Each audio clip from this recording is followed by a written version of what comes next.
Hello everyone, it's साजन अधिकारी र आज चाहिँ म कतारको स्ट्रिटमा छु। हामी चाहिँ अहिले मेट्रो स्टेसन जाँदैछौँ। मेट्रो स्टेसनमा गइसकेपछि चाहिँ त्यहाँबाट ओर्लिएर अनि अर्को स्टेसनसम्म जानुपर्छ। फेरि त्यहाँबाट ओर्लिएर गाडी चढेर अनि बल्ल चाहिँ प्रोग्राममा जान सकिन्छ। प्रोग्रामको भेनेको नै आउँछ गाडी चाहिँ। यहाँ चाहिँ अब रुट क्रस गर्नु पऱ्यो भने पनि पहिला ट्याप गर्नु पऱ्यो होइन। त्यसपछि उताबाट चाहिँ एक्सेप्ट भएछ भने दुईवटा भयो भने चाहिँ अनि बल्ल चाहिँ हामीले क्रस गर्न सक्यो। अब यहाँ अहिले चाहिँ जेब्रा क्रसिङबाटै छु मैले क्रस गरेर आएको, नत्र भने चाहिँ झ्याप्पै फाइन आइहाल्छ है। पुलिस आउँछ 2 मिनटभित्र, जताततै सिसिटिभी क्यामेरा छ, अनि झ्याप्पै आइहाल्छ।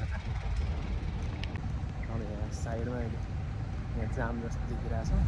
यो चाहिँ गाडीहरूको जाम लागिरहेछ किनकि त्यहाँ अगाडि रेड लाइट बलेको छ। अब गाडीहरू ग्रिन लाइट बलेर गाडीहरू गयो, अब फेरि म कुरेर बस्नुपर्छ।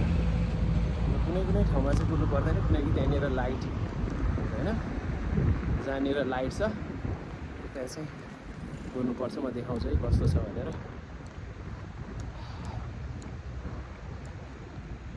सो यहाँ चाहिँ यस्तो खाले हुन्छ, जसमा चाहिँ हामीले क्लिक गर्नुपर्छ। क्लिक गरिसकेपछि अब त्यहाँनिर चाहिँ त्यहाँनिर लाइट बल्छ कि बल्दैन त्यही नै हेर्ने। ओके, त्यहाँ बल्यो, अब जानु मिल्यो है। फेरि अब यतापट्टिबाट फेरि क्रस गर्नु छ भने फेरि यहाँलाई त्यहाँनिर कुरेर बस्नु पऱ्यो।